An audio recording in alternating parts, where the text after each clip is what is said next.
আসসালামু আলাইকুম। প্রাথমিক বৃত্তি পরীক্ষা 2025 তোমাদের আগামীকাল যাদের বাংলাদেশ ও বিশ্ব পরিচয় মানে সমাজ পরীক্ষাটি অনুষ্ঠিত হবে এবং এটার সাথে কিন্তু আবার বিজ্ঞান পরীক্ষা অনুষ্ঠিত হবে। এর জন্য সময় পাবো 1 ঘন্টা 10 মিনিট বা 1 ঘন্টা 15 মিনিটের মতো। আর এটার পূর্ণমান হচ্ছে 50, ঠিক আছে। 50 নম্বর হচ্ছে বাংলাদেশ ও বিশ্ব পরিচয়, আর বিজ্ঞান হচ্ছে 50 নম্বর। এই মোট 100 নম্বর পরীক্ষা অনুষ্ঠিত হবে। আচ্ছা, তাহলে দেখো এখানে তোমাদের যে প্রশ্ন এবং এর সাথে একের সাথে উত্তরগুলো দিতেছি, এগুলো কিন্তু তোমাদের প্রাথমিক বৃত্তি পরীক্ষা এসেছিল 16, 17 বা 15তে এসেছিল।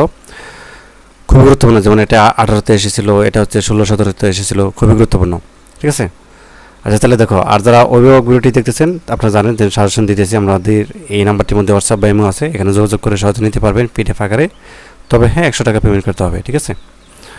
আচ্ছা, তাহলে দেখো 1 নম্বর প্রশ্নটা, যেন কখন পলাশী যুদ্ধ হয়েছিল? 1757 সালে 23 জুন, ঠিক আছে। 1757 সালে 23 জুন। আমাদের প্রধান খাদ্যশস্য কোনটি? এটা হচ্ছে ক নাম্বারটা হবে, ধান হবে। আচ্ছা, জলবায়ু পরিবর্তন মানবসৃষ্ট কারণ কোনটি? এটা হচ্ছে গ নাম্বার, অপ্রয়োজনীয় গাছ কাটা। গাছ কাটলে কিন্তু জলবায়ু ব্যাপক পরিবর্তন ঘটে, ঠিক আছে।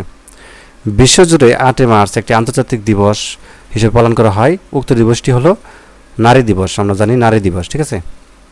আচ্ছা, এই প্রশ্নটা 15তে এসেছিল, যেমন বাংলাদেশ কী ধরনের রাষ্ট্র? বাংলাদেশ হচ্ছে গণতান্ত্রিক রাষ্ট্র, গণতান্ত্রিক, ঠিক আছে।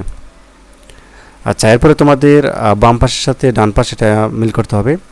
তো এখানে দেখো তোমাদের 5 নাম্বার, বাম পাশের সাথে ডান পাশ যদি আমরা মিল করি তাহলে দেখো, জাতিসংঘ প্রতিষ্ঠিত হয় 1945 সালের 14 অক্টোবর, ঠিক আছে, এটা হবে।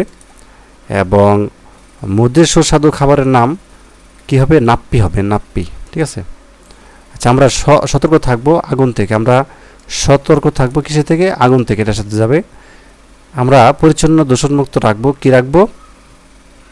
খেলার মাঠ ও পার্ক, ঠিক আছে। প্রতিটি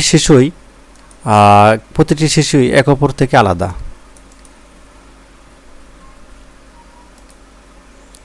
আচ্ছা, এরপরে হচ্ছে তোমাদের দেখো সংক্ষিপ্ত প্রশ্নোত্তর দিতে হবে। এটা কিন্তু 16তে এসেছিল প্রাথমিক বৃত্তি পরীক্ষায়, সমাপনী পরীক্ষা আর কি, প্রাথমিক যেটা। অধিক জনসংখ্যার 2টি প্রভাব উল্লেখ করো। অধিক জনসংখ্যার সংক্ষিপ্ত প্রশ্ন 8টা